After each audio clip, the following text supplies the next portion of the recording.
Good morning प्यारे बच्चों, स्वागत है आप सभी का हमारे YouTube channel RK study classes में। आज हम आप लोगों को वास्तविक संख्या यानी रियल नंबर पढ़ाने जा रहे हैं। क्लास 10th के बच्चों के लिए है। जैसा कि हम आप लोग को पहले बताना चाहेंगे, रियल नंबर यानी वास्तविक संख्या होता क्या है, इसके बारे में हम थोड़ा इंट्रोडक्शन देते हैं। जैसा कि आप लोग अपने पहले की कक्षाओं में कक्षा 9, 7, 8 में पढ़ ही चुके होंगे रियल नंबर के बारे में। परिमेय संख्या, अपरिमेय संख्या, पूर्ण संख्या, पूर्णांक, इन सब के बारे में पढ़ चुके होंगे। लेकिन हम इस क्लास में भी थोड़ा बहुत इसके बारे में डिस्कस कर लेंगे। और अगर आपको इसके बारे में और डिटेल में पढ़ना है तो आप क्लास 9th का पहला लेक्चर, जिसका नाम है संख्या पद्धति, उसको आप ज़रूर पढ़िए। उसमें आपको समझ में आ जाएगा सभी चीज़ें क्या होते हैं।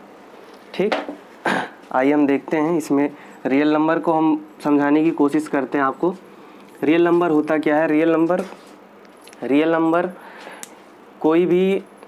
कोई भी संख्या जो एग्जिस्ट करती हुई, जो इस दुनिया में हो, उसे हम रियल नंबर कहते हैं। जितनी भी संख्याएं आज तक आप लोगों ने देखी है, आप लोगों ने पढ़ी है, वही सभी संख्याएं रियल नंबर कहलाती हैं।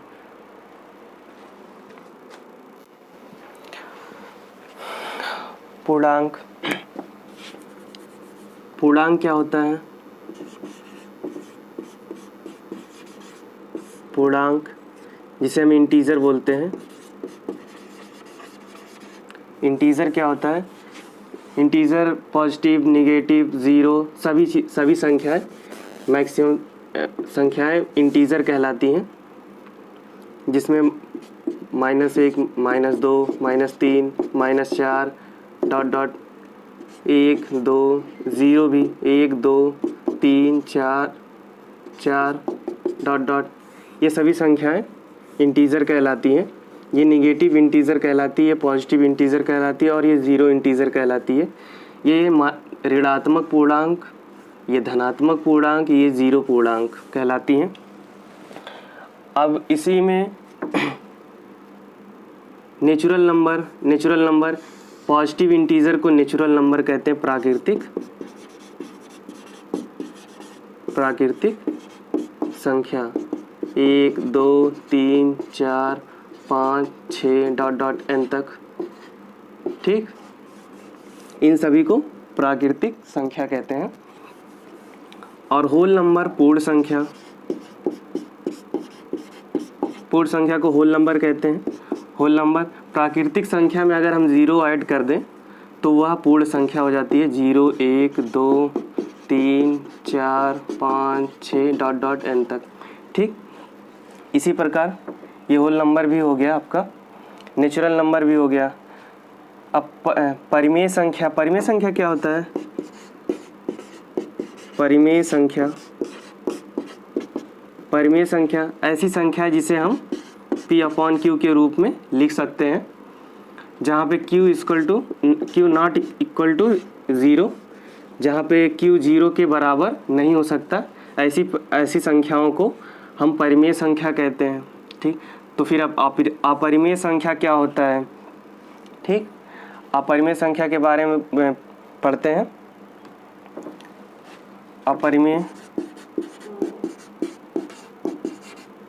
अपरिमेय संख्या रेशनल नंबर इसको बोलेंगे, इसे इरेशनल नंबर बोलेंगे। इरेशनल नंबर क्या होता है? इरेशनल नंबर होता है ऐसी संख्या जिसे हम P/Q के रूप में नहीं लिख सकते हैं, जैसे √2, √3, √5। 4 नहीं होगा, क्योंकि √4 की वैल्यू 2 हो जाती है, और 2 को हम परिमेय संख्या के रूप में लिख सकते हैं, रेशनल नंबर के रूप में लिख सकते हैं। इसको हम और आसान लैंग्वेज में बता दें कि जब भी हम इनको सॉल्व करेंगे, कभी भी ये संख्या सॉल्व नहीं होती है। जैसे मान लिया इसकी वैल्यू 1.12345, इस तरीके से डॉट आती रहेंगी, ख़त्म ही नहीं होती हैं। ऐसी संख्या को हम अपरिमेय संख्या कहते हैं। अब इसे नोट डाउन कीजिए। हम एक्सरसाइज पे चलते हैं। एक्सरसाइज करने से पहले हम आप लोगों को एक थ्योरम बता देते हैं जो कि आप लोगों के बुक में दिया गया है। क्या क्या दिया गया है? यूक्लिड विभाजन एल्गोरिथम, ये एक थ्योरी होती है जिसे हम अभी आप लोगों को समझा देते हैं। उसको बताने से पहले हम आप लोगों को ये बता देते हैं कि जब भी हम किसी संख्या को भाग देते हैं, भाग देने पे कौन सी संख्या कहाँ लिखी जाती है वो हम आप लोग को पहले सिखा देते हैं। इसमें ये होता है डिवीज़र। डिवीज़र मतलब जिससे भाग दिया जाता है, डिवीज़र कहलाता है, यानी भाजक। ठीक। और जिसमें भाग दिया जाता है उसे हम भाज्य कहते हैं या डिविडेंट कहते हैं। ठीक। और फिर जो भागफल आता है उसे हम यहाँ लिखते हैं और उसे भागफल कहते हैं। इसे हम इंग्लिश में कहते हैं क्विस्टेंट। और यहाँ पे जो शेष बच के आ जाता है, यहाँ से कटने के बाद जो शेष आता है उसे हम रिमाइंडर बोलते हैं और शेषफल बोलते हैं इसे हिंदी में। ठीक है। और इसी पे आधारित है ये यूक्लिड विभाजन एल्गोरिथम, जो कि एक थ्योरम हम आप लोग को बताते हैं। A बराबर BQ+R,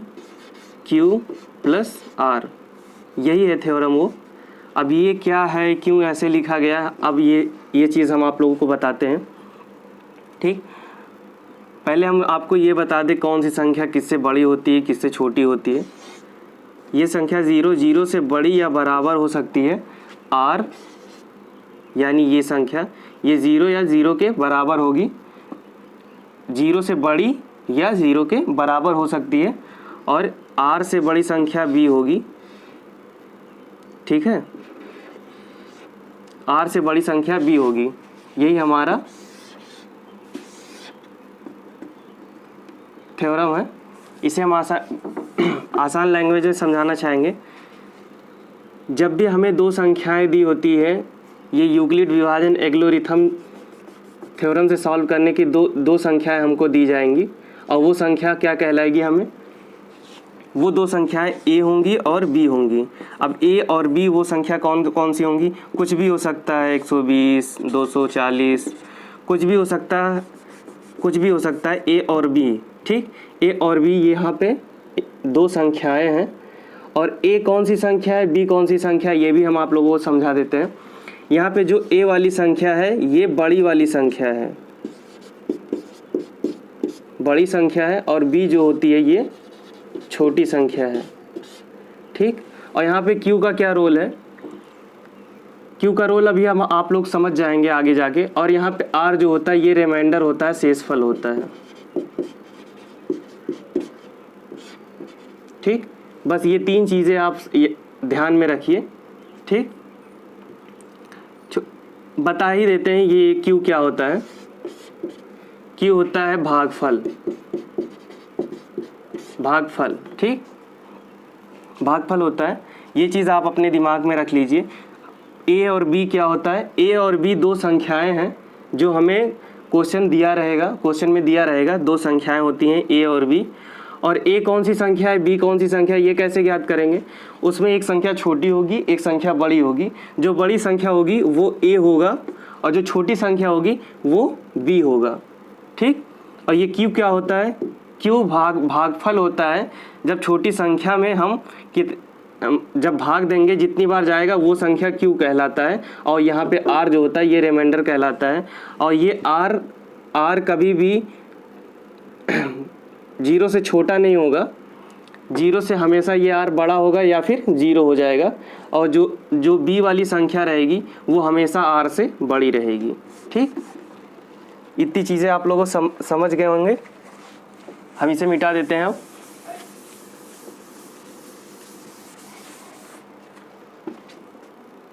आइए हम एक्सरसाइज करते हैं। एक्सरसाइज में पहला क्वेश्चन क्या कह रहा है? निम्नलिखित में दी गई संख्या का हाईएस्ट कॉमन फैक्टर HCF निकालिए यूक्लिड विभाजन एल्गोरिथम के द्वारा, प्रयोग के द्वारा। ठीक है। पहला क्वेश्चन कह रहा है हाईएस्ट कॉमन फैक्टर निकालना है, जिसे हम हिंदी में कहते हैं मासा। ठीक है। इसे निकालने के लिए हम इसी थ्योरी का यूज़ करेंगे जो कि हमने आप लोगों को बताया। थ्योरी क्या होती है? A बराबर B क्यू प्लस आर। ठीक है, इसमें हमने आप लोग को पहले ही बताया था ए क्या होता है और बी क्या होता है। हमने पहले आपको हम पहले बता चुके हैं कि ए और जो ए बी होता है ये हमें दी गई दो संख्याएं होती हैं और उनमें ए कौन सा है और बी कौन सा, ये भी हमने आप लोगों को बताया था। जो ए होता है ये बड़ी वाली संख्या होती है और ये जो बी होता है ये छोटी संख्या होती है। ठीक है, और ये हम आप लोग को बता दें, यहाँ पे 0 से बड़ा या बराबर होता है r और इस r से बड़ा होता है b। ये हमेशा ये चीज़ फॉलो करेगा। ठीक, इस चीज़ को हम ध्यान देंगे। r कभी भी b से बड़ा नहीं हो सकता है। ठीक, इसको सॉल्व करेंगे हम। पहले ये इक्वेशन यहाँ पे लिखते हैं, a बराबर b q प्लस r। ठीक, फिर हम देखेंगे यहाँ पे दो संख्याएं हमें ए बी दी गई है और इसमें से ए कौन है बी कौन है आप समझ ही गए होंगे। इसमें ए कौन सा है और बी कौन सा है, तो ए की जगह पे ए को लिख देते हैं बड़ी वाली संख्या 225 बराबर बी की जगह पे 135 और ये क्यू प्लस आर। ठीक, गुणे क्यू प्लस आर। अब हम क्यू की जगह पे भी उसकी वैल्यू रखेंगे और आर की जगह पे वैल्यू रखेंगे। वो भी कैसे रखेंगे आइए हम बताते हैं। अब हम बड़ी वाली संख्या को छोटी वाली संख्या से भाग दे देंगे, ए से बी में, बी से ए में भाग दे देंगे और ए वाली संख्या 225 और 135, इसको हम भाग देंगे। एक बार जाएगा, एक बार जाने के बाद ये बचेगा 12 से 3 गए 90। ठीक, 9। तो हम देखेंगे कि एक बार ये जा रहा है तो क्यू की वैल्यू हमने क्यू किसे बोलेंगे, यहाँ पे हमने आपको बताया था कि भागफल को ही क्यू बोला जाएगा और आर को रिमाइंडर बोला जाएगा, यानी शेषफल बोला जाएगा। तो शेषफल कितना आया 90 और भागफल कितना आया 1। ठीक, अब हम आप लोग को एक चीज़ और बता दें, ये जो प्रोसेस हमने किया है यहाँ पे, यही प्रोसेस हम तब तक करते रहेंगे नीचे तक, तब तक जब तक कि रिमाइंडर ये 0 ना हो जाए। ठीक है, ये प्रोसेस हम तब तक करते रहेंगे जब तक कि रिमाइंडर 0 ना आ जाए। अब हम ऐसी सिचुएशन में जब हम एक बार इसको कर चुके हैं तो दोबारा हम इसे कैसे करेंगे, सेम यही चीज़ थोड़ी ना उतार देंगे, कुछ चेंजेस इसमें हो जाएंगे। कि वो चेंजेस क्या होंगे हम ध्यान देंगे कि यहाँ पे जो रिमाइंडर है और यहाँ पे जो ये b की वैल्यू है, अब ये b की वैल्यू ना रह के ये a की वैल्यू बन जाएगी और ये रिमाइंडर b की वैल्यू बन जाएगी। ठीक, अब जब हम इस तरीके से यहाँ लिख देते हैं तब हमारे लिए आसानी हो जाएगी। हम a को a की जगह पे लिख देते हैं 135 बराबर और b को b की जगह पे लिख देते हैं और गुणे q प्लस r। ठीक, इस तरीके से हम लिख लेंगे। अब फिर से हम q की वैल्यू और r की वैल्यू निकाल लेंगे इस इक्वेशन की हिसाब से। अब भाग दे लेंगे हम 135 में 90 से। अब देखेंगे ये एक बार जाएगा और आएगा 45। ठीक, अब फिर से हम लिख लेंगे यहाँ पे q की जगह पे क्या लिख लेंगे 1 और रिमाइंडर क्या लिख लेंगे 45। अब फिर से हम इसकी वैल्यू a बना लेंगे और इसकी वैल्यू b बना लेंगे। ठीक,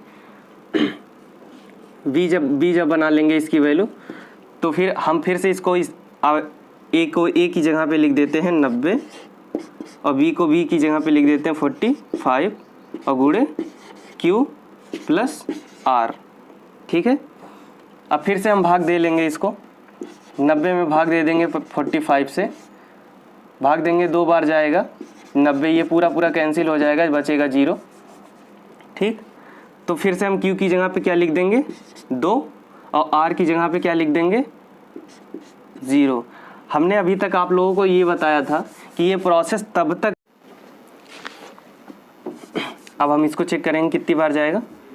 हम ध्यान देंगे कि ये अगर हम यहाँ पे 10 बार ले जाते हैं तो 1960 हो जाएगा और 1960 से थोड़ा सा छोटा ये, तो हम इसको 9 बार ले जाएंगे। ठीक है, 9 बार ले जाएंगे, 9 से यहाँ गुणा करके लिख लेंगे, देख लेंगे 6 9 54 हासिल 5 और 9 9 81 5 81 5 86 के 6 हासिल 8 और 9 के 9 8 17, ठीक है। और फिर घटा लेंगे, ये 12 में से 4 गए 8, और ये 15 में से 6 गए 9, और ये 7 में से 7 गए 0 0, ठीक। 98 आया, और फिर ये 0 लगा देंगे, और फिर ये इसको देखेंगे कितनी बार जाएगा। लगभग इसको हम अगर 200 मान लें तो 200 में 5 से गुणा करेंगे तो 1000 लगभग जाएगा, और हमें 1000 ही चाहिए, तो हम इसे 5 बार ले जाएंगे। 5 बार ले जाएंगे, देखेंगे क्या आएगा। 5 छक 30, और 9 पचे 45, 3 48, 4 और 9 के 5 1 के 5 और 4 9, ये कट गया पूरा पूरा, यानी ये तो यहीं पे पूरी तरीके से कट गया।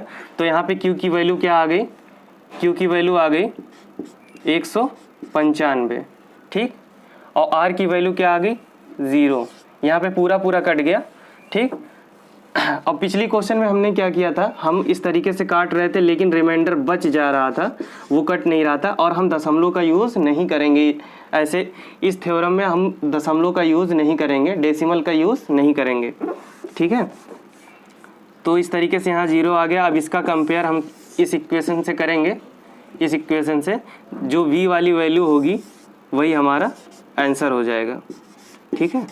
यही हमारा आंसर है, हाईएस्ट कॉमन फैक्टर, ठीक। नोट डाउन कीजिए। पहले का तीसरा क्वेश्चन सॉल्व करते हैं, ठीक है। तीसरा क्वेश्चन क्या कह रहा है, तीसरा सेम उसी तरीके से हम इसे उसी तरीके से सॉल्व कर लेंगे। इक्वेशन जैसे लिखा है उस तरीके से हम इसको उतार लेंगे। ए की जगह पे ए को उतार लेंगे, ए वाली संख्या, जो बड़ी संख्या ए की जगह पे, छोटी संख्या बी की जगह पे, और गुणे क्यू प्लस आर। अब क्यू और आर की वैल्यू हम निकाल लेंगे यहाँ से, 867 और 255। अब हम देखेंगे ये 55 को हम 250 मान लेंगे ताकि गुणा करने में हमें आसानी हो जाए। जब 250 मान लेंगे तब हम 250 का 3 गुना कर देंगे, 750 होता है जैसे कि आप लोगों को पता होगा, और हमें लगभग उतना ही चाहिए।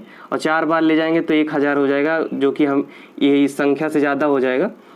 तो 3 बार ले जाएंगे तो 750 हो जाएगा, और इस 5 को 3 बार गुणा करेंगे 15 आएगा, और उसमें 15 जोड़ देंगे। 3 बार ले जाएंगे तो ये हो जाएगा 765, ठीक। अब इसको घटा लेंगे, 7 में से 5 गए 2, और ये 6 में से 6 गए 0, और ये क्या नाम 8 में से 7 गए 1, ठीक। इस तरीके से हम क्या देख रहे हैं, यहाँ Q की वैल्यू क्या आ गई, Q की वैल्यू आ गई 3, और R की वैल्यू क्या आ गई, R की वैल्यू 102। ये R की वैल्यू, ये Q की वैल्यू, और ये R की वैल्यू, ठीक। अब इतना आ गया। अब फिर से हम वही प्रोसेस करेंगे, फिर से इस कंपेयर करेंगे इससे, और इसे हम A मान लेंगे और इसे B मान लेंगे। फिर उसको उसकी A को A की जगह पे लिख देंगे, 225 बराबर 102 गुणे Q प्लस R, ठीक है। इस तरीके से लिख लेंगे, और फिर से हम Q और R की वैल्यू निकाल लेंगे। Q और R की वैल्यू निकालेंगे, 225 102, इसको हम 2 बार ले जाएंगे, हो जाएगा 204, और ये आ जाएगा 21, ठीक। Q की वैल्यू आ गई 2 और R की वैल्यू 21, ठीक। अब हम इसे A मानेंगे और इसे B मान लेंगे। फिर ये हो जाएगा 102, और ये बराबर 21 गुणे Q प्लस R। अब फिर से Q और R की वैल्यू निकाल लेंगे हम, 102 21, इसको हम 5 बार ले जाएंगे तो 105 हो जाएगा। हम इसको 4 बार ले जाएंगे तो हो जाएगा 84, और ये हो जाएगा 18 बचेगा, ठीक। अब यहाँ Q की वैल्यू क्या आ गई 4, और R की वैल्यू क्या आ गई 18, ठीक है। अब ये A की वैल्यू हो गई, और ये B की वैल्यू। इसके बाद हम ऊपर नोट डाउन कर रहे हैं, क्योंकि नीचे स्पेस नहीं है तो ऊपर हम लिखते हैं। ऊपर लिखेंगे तो ये हो जाएगा, A की जगह पे A की वैल्यू रखेंगे, और B की जगह B की वैल्यू लिखेंगे, और Q प्लस आर। ठीक है, तो फिर से हम Q और R की वैल्यू निकाल लेंगे हम। 21 में 18 से गुणा करेंगे, एक बार जाएगा और फिर ये बचेगा 3। ठीक, 3 बचेगा, तो फिर यहाँ पे Q की वैल्यू क्या आ गई, 1। Q की वैल्यू 1 आ जाएगी और रिमाइंडर 3। इस तरीके से फिर से हम इसको लिख लेंगे, A और B, ये 18 और ये 3 Q प्लस R। ठीक है, फिर से हम इसको निकालेंगे, फिर से भाग दे के निकाल लेंगे, तो ये आ जाएगा Q की वैल्यू आ जाएगी 6 और रिमाइंडर हो जाएगा 0। और जिस इक्वेशन में 0 हो गया उसी इक्वेशन में हम तुरंत कंपेयर कर देंगे इससे, और जो V वाली वैल्यू है, V वाली वैल्यू, यही हमारा हाईएस्ट कॉमन फैक्टर 3, यही हमारा आंसर हो जाएगा। ठीक है, इसे नोट डाउन कीजिए। इसी प्रकार ये आपका पहला क्वेश्चन सॉल्व हो जाता है तीनों। आप इसे फिर से एक बार वीडियो देखिएगा और इसे फिर से अपने कॉपी में अपने मन से ही बिना देखे सॉल्व कीजिएगा। अगर ना समझ में आए तो दोबारा वीडियो को देखिएगा। ठीक है, इसी के साथ हम आज का क्लास समाप्त करते हैं। मिलते हैं हम आपसे अगले वीडियो में। और अगर आप चैनल पे नए हैं तो चैनल को सब्सक्राइब करना ना भूलिएगा और बेल आइकन को दबाना ना भूलिएगा। और अगर आपको वीडियो पसंद आई हो तो लाइक ज़रूर कीजिएगा। तब तक के लिए थैंक यू, धन्यवाद।